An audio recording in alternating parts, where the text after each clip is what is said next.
1995, and what a class. Think about the impact that these guys made on the program. That was going from the Southwest Conference into the Big 12, in 96, but a great class starting out with Coach Smith, and John Topolski was maybe not the highest regarded in that class.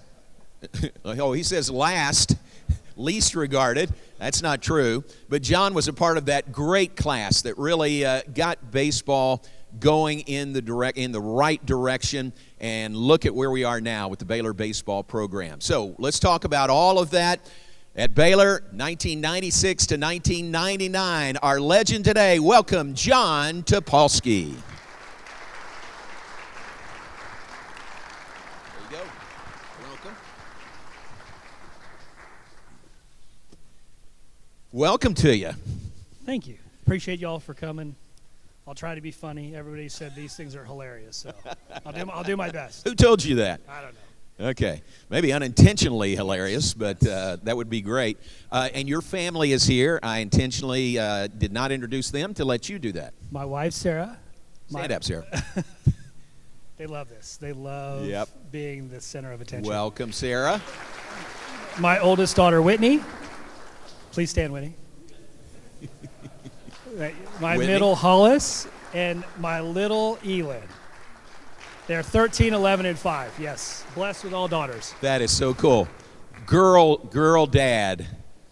Girl dad. Yes, I get to play Barbies. There's one male Barbie who's Aladdin. He's now been called Hamadan, and he doesn't like to wear a shirt, and he has amazing abs. He likes to remind everybody he has amazing abs. That's way too much information, but thanks for that. Sometimes you got to keep it interesting. So, Elin, you're 5, right? How is she in second grade at 5? Prodigy. Mom's smart. Mom's really smart. Terrific. Yeah. Well, girls, ladies, we're glad y'all are here. I asked them coming in, I said, do you know how big a deal your dad is? And they all kind of laughed and said, no, not really. I said, today you're going to find out. We have an appropriate balance of humility at my house. That's good. Yeah. That's very good. And if not, Jim Blair will step in and help with the humility. That class in 95, Jim Blair was a part of that. What a great class that really got things going for Baylor baseball. Yes, absolutely. I think we were very fortunate in the regards that, one, there was a lot of talent there, but Coach Smith and Coach Thompson kind of gave us a trial by fire and just threw us out there and said, you guys are either going to sink or swim. And there was probably a handful of days that we sunk, and they just kind of kept throwing us out there, and that was probably the biggest reason why we were successful, is the fact that there was no other, I don't want to say there was no other options, but he just kept with us and stuck with us. And every time we did something stupid, they didn't yell at us too bad and kind of patted us on the butt when we needed it and kept throwing us out there. It was fun. Yeah, good. So in that class, who else? Help me. Jim Blair, Eric Nelson. Jeremy Dodson, Eric Nelson, Kip Well, Ryan Ridenauer, which is obviously a name from the past. We had 17 new guys, and half of those were junior college guys, and half of them were freshmen. So Chad Pekacek, can't forget Chad. Steve Cogdell, yes, thank you. Yep. Steve Righteous. Who else? Who am I missing? So come on, you know this. Patterson, Ron. Yes, thank you very much. Oh, Ron, good. Yeah. Yes, Ron Patterson. Ron Patterson. Yes. Great class, and I said maybe you were the highlight of the class, but maybe not. I mean, things turned out very, very well for you. But Mark Cogdell was your teammate in high school, and he and his dad, John, actually helped you along, didn't they? Absolutely. So Mark was all Greater Houston, was up for the Touchdown Club Offensive Player of the Year for football, but also was an all-city shortstop. Luckily, my head coach in high school, Mark, already had his option to come here, or opportunity to play here. They flip-flopped us. I played shortstop as a senior. Obviously, that was to my team's detriment because I was not very good. But inevitably, I made one play in front of Coach Thompson, and that kind of got the ball rolling. And Coach Thompson actually asked John Cogdell, Mark's dad, and said, "Hey, what is this?" And he said, "Just you need to watch him. I've been described kind of from scouts as a bit of a splinter. There's nothing that you see about me that's very attractive at the very beginning, but I just kind of wear you down." So I took it as a compliment. Whatever. Yeah. Sarah said the same. She's like, "I didn't really think much of you at the beginning, but I just wore her down, so it worked." That's terrific. So the play that we were talking about, explain that. You went into foul ground behind third. And Yes. So playing shortstop, ball, we had runners at first and third. Ball goes over the third baseman's head, kind of no man's land. Our left fielder had fallen down. And I've been accused of playing a little bit like my hair's on fire. So I made a diving catch, and ended up the guy that was trying to tag from third, I threw him out at home plate. And I think that was just enough. Coach Thompson was kind of like, "Well, I don't really know what that is, but I haven't seen a whole lot of high school players make the play." So that started the ball rolling. That's terrific. Speaking of your hair on fire, you're a clean-cut guy now. What'd your hair look like at that point? The girls love this. So my daughters, they prefer this than anything else. But I tell them when I was in high school, I didn't cut my hair the entirety of my senior year. So it got longer and longer and longer. And it was on my shoulders, close to on my shoulders. And Coach Thompson had never actually seen me clean cut. So of course I know where this is going, so I'm gonna run with it. So summer after we've committed, I'm coming up to see Mark Cogdell for the summer, and ironically make my first tour of campus because I signed. Me being at Baylor was an utter leap of faith. It wasn't even a leap of faith. It was God kicking me in the tail and telling me where to go. And I was smart enough to be obedient. So Coach Thompson's never seen me with anything but a mop of hair. My hair, I'd put my hat on and my hair be billowing out the back. Not cool cabbage like the guys have now with a good flow. It was just ugly. It was terrible.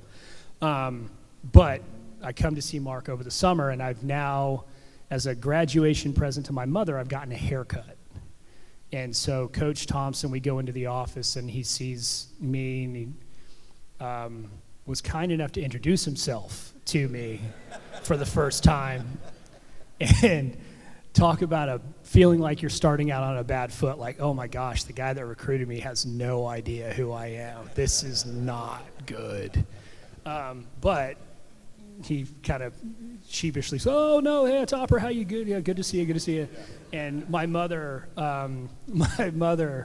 in classic Sally Topolski fashion, took every single opportunity to tell Coach Thompson and remind him of that story, that he had forgotten her baby's face. And she would introduce herself to him every time, right? Every single time. Oh, yes. That's great. Quite a transformation for you then, from high school to Baylor, and with Mark Cogdell, who was a two-way guy. I mean, two-sport guy, playing football and baseball. Absolutely, yeah. He was one of the most amazing athletes that I ever played with. To Mark's detriment, I think, unfortunately, he threw a baseball a little bit like a football, kind of spiraled. Doesn't tend to help with your carry when you throw the ball. I don't know if that's good. Sned, is that a good thing? I don't know. I don't think that's good. Yeah. If you hadn't come to Baylor, your dad, and I love your mom and dad and miss them, but your dad, proud to be a Notre Dame grad. You looked at Notre Dame, right? Yeah, I was actually accepted. So I was accepted, had paid my laundry deposit, which is a huge thing apparently, and was set to go there, but they weren't going to let me walk on. Literally said, "Hey, look, I'm already in. I'm here. This is kind of my credentials." They were obviously not impressive. But inevitably, Coach Thompson and Coach Smith gave me an opportunity, and that was the true leap of. It wasn't even a leap of faith. It was legitimately. I met the two of them, and I knew. And for all the years of tradition that I had with Notre Dame, there was there was never a doubt in my mind that this is where I was supposed to be, in spite of the fact that I think at one point in my life I said that the world's largest Baptist university would be the last place I would ever go. So, yeah. And here you are, a legend at Baylor University. That's great. Stanford was in the picture, briefly? Briefly in the picture. Was recruited by them. Candidly, I was a good student. I wasn't Stanford good student, apparently. So, yeah, didn't get into school. All right, very good. Yeah. Their loss is Baylor's gain. Glad you came here. So 95 recruited, 96 you come in. 96 is your first season here with Baylor. What do you remember about the program, the ballpark? I hesitate calling it a ballpark, but the situation that you came into here with Baylor baseball. I really had no preconceived notions about what college baseball was supposed to be like. I'll tell you this, I was not in any way, shape, or form prepared for the volume of work that was required. I remember going and looking at the practice schedule the first week, and it was like, oh, 4 hours. Okay, we got a 4-hour practice. All right. And then looked at the schedule and was like, yeah, we're going to be doing this for the next 6 days, and then we're going to take a day off because the NCAA says we have to, and then we're going to do it for 6 weeks. But then, in all sincerity, the biggest revelation I just was impressed with was just the athleticism and the quality of player that we had. That was the biggest jump. I mean, Jim's going to get embarrassed, but in all, looking at it, and you've got Jeremy Dodson in right field, who's at that point I think a high school All-American, threw a baseball harder than any human being I've ever seen, probably to this day. And then Jim, and then Mark, and then I forgot part of our recruiting class was Eric Beaujolais, French-Canadian shortstop who was as slick as I'd ever seen. And just getting a chance to see all those things, realizing that we had that much talent, and then we were going to be doing that much work. That was kind of really inspired my love for baseball. It was funny, I played football in high school, and I liked football better than I liked baseball. Obviously, I'm not huge, and I'm fast, but I'm not that fast. And so I felt like baseball was a better future for me. But I really didn't. I was shocked at how good it all was. On the flip side, this is going to come out terribly, forgive me, but I also realized that I wasn't out of place. I think one of the biggest problems that we have as young athletes is just recognizing that we are there. We are there for a reason, and we can compete, and we can go push forward. So that took me a little while to grasp, but then I looked at it and I was like, oh, okay, maybe I'm not out of place. So it's that, let's say, confidence. Let's use the word confidence. Tough as nails attitude coming in, and your leadership skills were just off the charts from day one. Would you agree with that? That's what. Okay, that's what your teammates say about you. Maybe you don't say that. I don't. Thank you to whoever whispered this to you. Thank you. I don't know that I ever knew that. Not necessarily. I don't know what goes into intentional leadership. We talk about it with the girls. It's a willingness to pick up the rope. Whenever something needs to be done, it's just going to do it. Whenever there's something hard to do, it's having a good attitude about it. You can only control your attitude. They're all looking. Yeah, exactly. Hollis just gave me the grimace.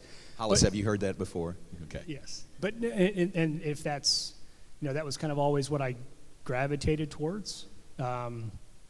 Just go do, because the guys that are going to be playing this weekend, it's going to be cold, and hitting a ball in the cold anywhere but the barrel of the bat, it stinks so bad. And throwing pitches, I never was a pitcher, so I'm sure pitching this is just as miserable. But you know what? There was a guy that I played for named Al Padrique, who's been Major League third base coach He's been a number of different things. He's probably most widely credited with having discovered Jose Altuve. And he used to say, "Aguantate." And we're like, "Al, what does that mean?" He goes, "Hang with him." He goes, "The stats don't care that it's cold. So show up, give it everything you got." And if there was anything, I think my mom kind of, Dad was a good athlete. Dad was tough, but my mom was way tougher. She was the one that anytime I fell down, there was no coddling me. She said, "Get up. Get up, wipe it off, get out there. I'm tired. I'm tired of it. I don't want to hear any whining. I don't want to hear any complaining. Go." So, I don't know. So that leadership, one example of that several people mentioned actually about you was you come in as a freshman. Y'all are having 6 a.m. workouts. If anybody's late to the 6 a.m. workouts, what's the recourse? The recourse was originally that you ran. Yeah. And then it graduated to everybody that was staying at the quad runs. Yeah. And I wasn't 200 pounds then, but my legs were 28 inches long then, and they still are now. Running long distance is not what I'm built for, and I loathe it. Yeah. So, yes, if 6 o'clock in the morning, if we have to be there at 6 o'clock in the morning, that wasn't leadership. That was self-preservation. That was literally, I hate running, so I'm going to make sure you hate me more than I hate running because you're going to get out of bed and we're all going to be there. So, yeah, no, I banged on doors. J.J. Moore, I ripped him. I mean, J.J. was a hockey player who was a hockey player who happened to have a nasty curveball. And I pulled blankets off of people. I pulled people out of beds. I don't care. I hate running more than you hate it. So that was if that's leadership, that's me. Yeah. That's a great example, I think. 5:30 in the morning, he's banging on doors and making sure everybody's up so nobody's late and nobody has to run. That's terrific. So you come in, how soon was it determined you're not going to play shortstop, that you're an outfielder? I don't think they ever entertained the thought that I would play shortstop. Just asking. Is that fair? Yeah. Any coach. Well, so Coach Thompson, in my recruitment, to tell you about picking up the rope, he asked if I would catch. He's like, "Would you catch?" He's like, "You got a quick release. Your hands are okay. Everything else is we'll see." But he's like, "Would you catch?" I'm, "Sure, let's go. Whatever I've got to do to get on the field." And I'd like to think it was a test question, like he wouldn't have actually put me back there. It was just trying to see if I was willing to do it. And yeah, there was no thought about me playing short. That's funny. Okay, let's ask him. Would you have put him at catcher? Okay, he didn't remember that. It's a great story, though, and it shows your willingness to do whatever they were asking. We'll call it a tester then. Yeah, we'll call it test question is what it was. You end up in center field from day one. Did you start from day one? Yes. Right. Yes. I mean, to get the numbers you have during your career, you would have had to have started from day one. So this is 1996, his freshman year, played through 99. What is that, 26 years ago? This man still has the all-time career lead in hits, in total bases, in runs, in triples, and doubles. The lead in all of those. I'm sorry, home runs. Home runs. I'm sorry, home runs. I think there's a couple guys that. Yeah. There's a whole bunch more doubles than that. Yeah, I blew it.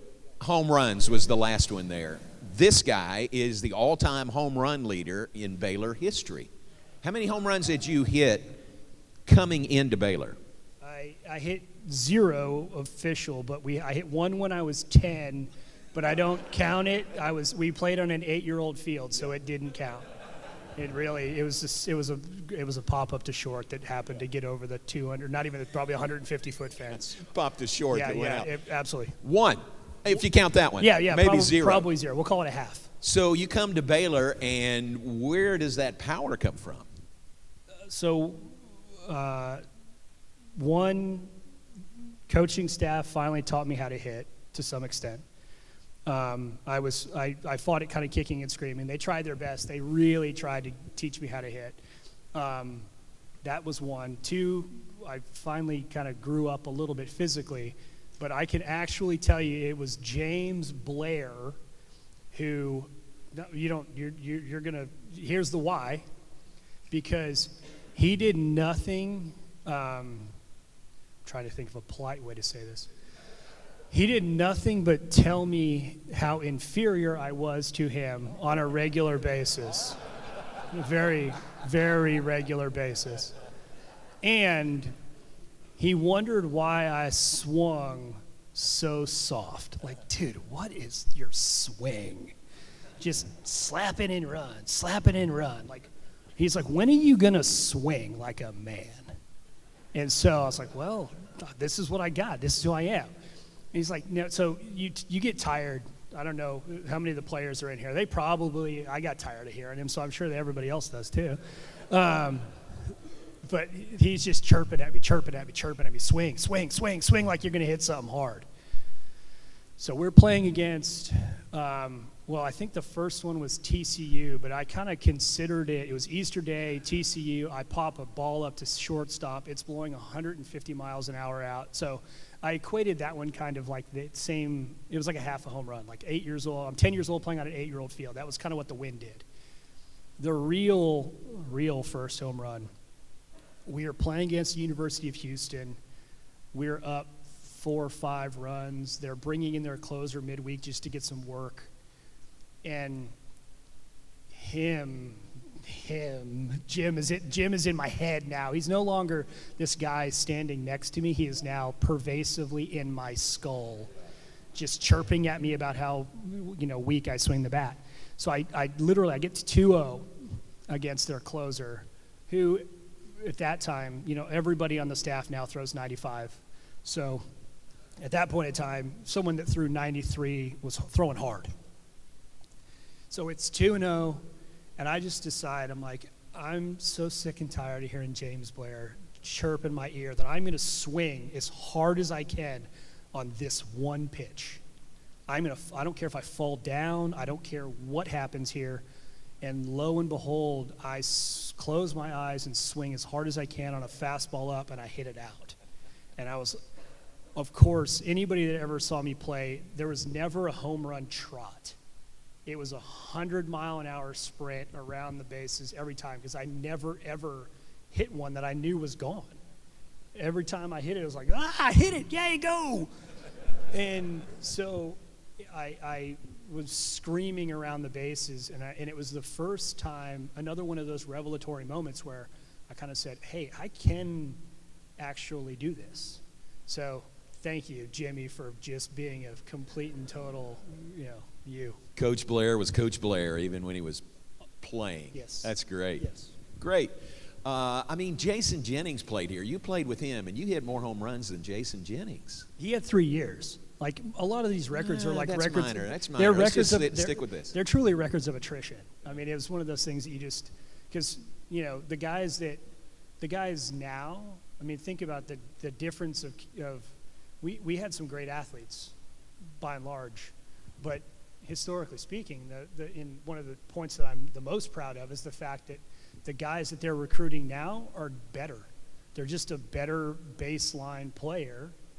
And so, if you give, there's guys on the team today that if you give 4 years to and the number of at-bats that we had, keep in mind how good we were offensively.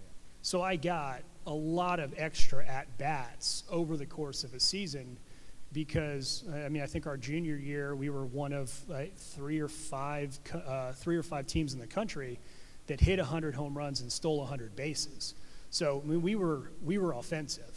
So you give yourself. Say that again. You were offensive. You weren't really offensive. We could be. Yeah. Oh, you were offensive. Yeah. You had that right. Yeah. We certainly could be that. But yes, we were more offensive than I think offensive, maybe. And you were hitting not cleanup. You were hitting leadoff for the most part, which maybe got you a few extra at bats also. Yeah. It's truly. I think if you looked at bats, I don't know that there's been anybody currently that's really close. From a plate appearances perspective, it's probably I walked a lot, so that was the other thing. They used to yell at me a lot because I never swung at a first pitch. Yeah. So, Jim, I think I finally swung at a first pitch, about halfway through my first professional season. So I'm a little slow on the uptick as far as that goes, but I appreciate it. So leadoff for the most part. Was there a little sampling at one point to move you to cleanup behind Jason Jennings? So true story. We're 20 games into my senior season, and I'm hitting a robust 220, and that may be giving me a couple of points. And I think I was given the wake-up call of hitting ninth.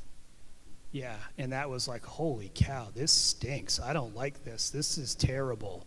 And it jump-started me after that. It was a pretty good wake-up call, and I think if you looked at the second half of my senior year, I was pretty close to 400 or well north of that for the second part of the season. But no, it was a lot of leadoff. They hit me behind Jason maybe once.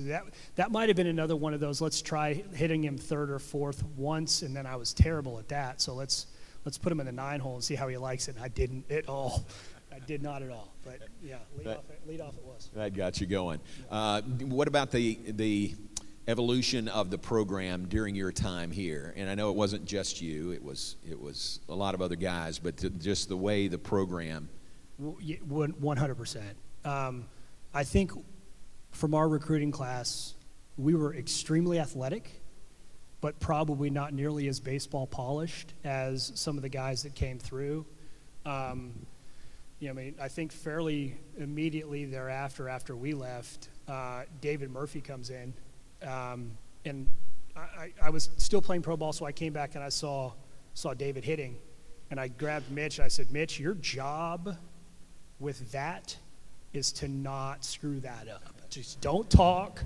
You pat him on the back. You tell him he's wonderful. And you just let David Murphy be David Murphy. Like, I don't know anything else about what he does, but just do that. Just take credit and just get out of the way. But no, the quality of player, I mean, you think about, obviously we had talent on our team because over the course of, between Kip in the first round, Jason in the first round, we had, we had a ton of dudes that played pro ball, which was, I think something we kind of took for granted, candidly, but you keep watching and just the quality of recruit that they got as time went on. I did like to go back because, I'm kind of loud in me. I did like to go back and tell all those teams after the fact, it didn't matter how much talent they had, they wouldn't have beat us because we wouldn't have let them. Because we had a bunch of tough, mean, ugly, grimy baseball player dudes. And so that's why I like telling them, I don't care how talented you are, you wouldn't have beat us. That's John Topolski right there. That statement is John Topolski. Best leadoff man I've ever seen. Best we've ever had here.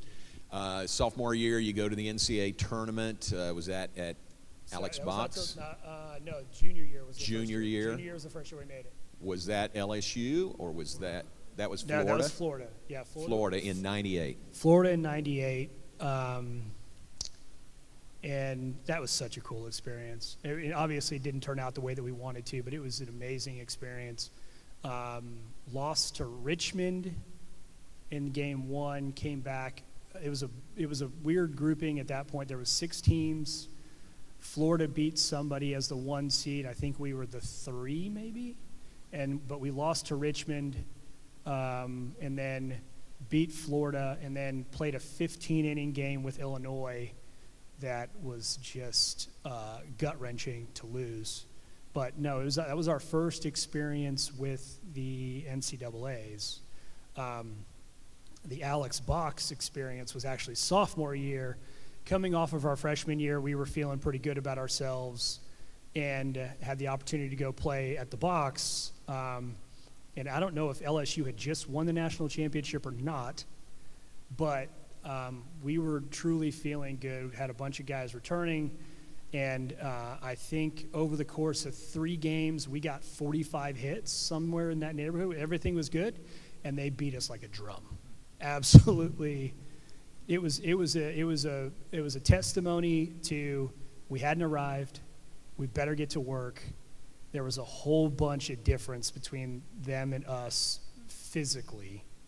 That it was getting. I say this, learning how learning something from your losses is more important than learning something from your wins.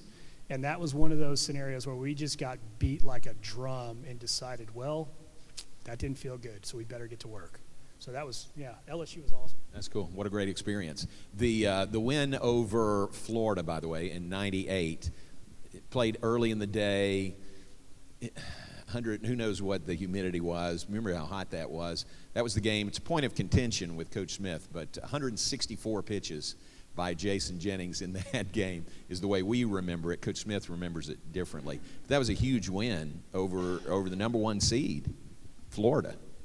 And I think we did it fairly convincingly because they were throwing a first-round pick at us as well, and that was a pretty good moment in the regards that another one of those revelatory moments where you go, you know what, we're here, we can compete. Doesn't matter that they're the number 1 seed. It doesn't matter that they've got a first-round guy. Guess what? We got one of those too, and ours happened to be really, really good. Obviously, history has said so. He turned out okay. But no, those are great moments. I wish based on the team that we had, team chemistry, just the overall feel, that was probably the closest team that I ever played on, just from a personality perspective, as far as how everybody got around. Jeremy Dodson was in right. We played against Florida, and I played. After the fact, I played in the Astros organization with one of the Florida guys, and Jeremy threw 2 guys out at third base, and he goes, Derek Nicholson, he's like, I've never seen a human being throw a baseball harder than Jeremy Dodson. It was incredible.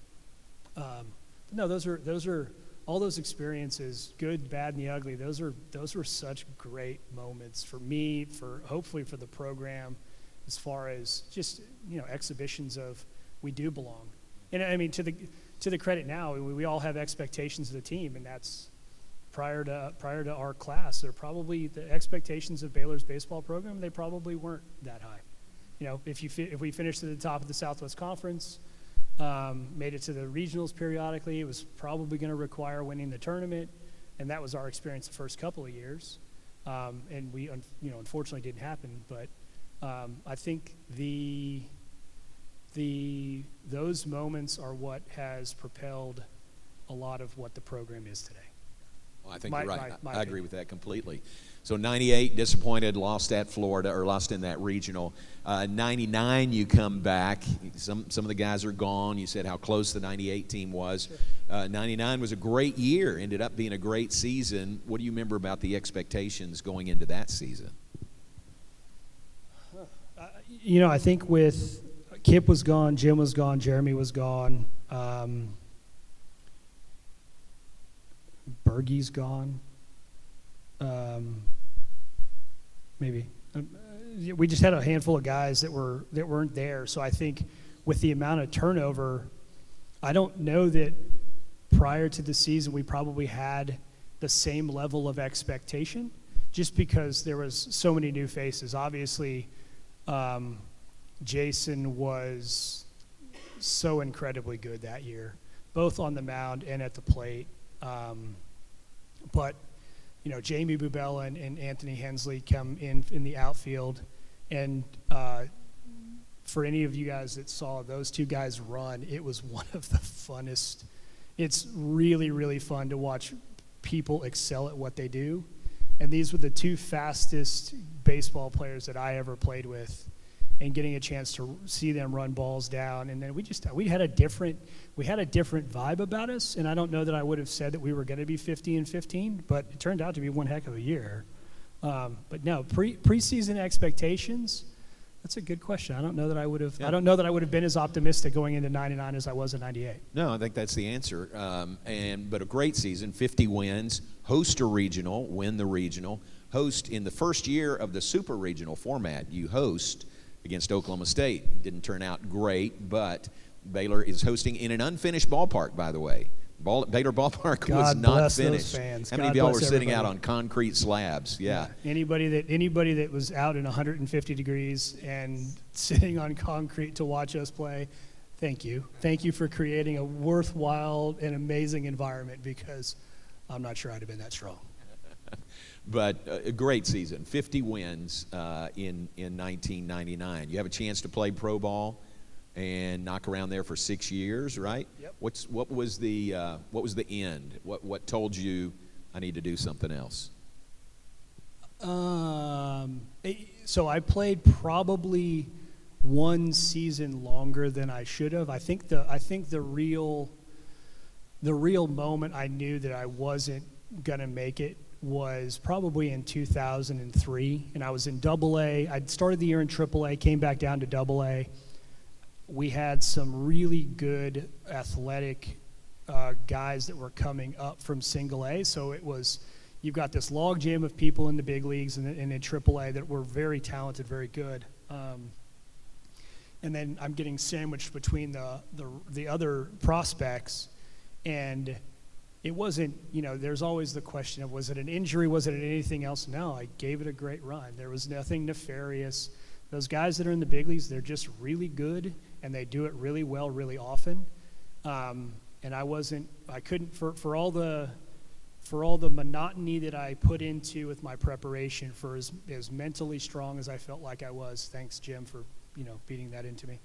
When you're going through Baylor, and I'm saying this as a joke, but this was a tremendous life lesson as well. In all sincerity, every day from probably the spring semester of my freshman year, I had Jimmy telling me that I was not good enough all the time. And it spurred me on, like, well, come get it. Let's go. You want center field, come get it. It's right here. Nobody's written, no, my name is not in stone. Come get it. And so that tenacity was what kind of propelled me into pro ball. But when my first pro ball season, I'm 5'10". The other guys that we have around the outfield, and this is in single A ball, are 6'3", 6'4", 6'5". They literally took the picture of us that was like, hey, this is your starting outfield, and I look like the bat boy. I'm not to these guys' shoulders, and I realized, I'm like, man, this is just a different game. And I was going to give it all I had, but really probably 2003 was when I realized that, you know what, I am who I am. The ceiling is not probably the big leagues, but I played one more year. They would call me a good organizational guy. I did everything they wanted me to do. I was willing to, I played every position professionally outside of catcher and shortstop.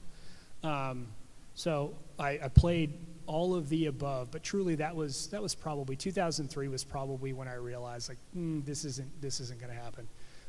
But I played one more year. I didn't want to be the guy who said, I wish I would have done something else. No, I gave it all I had.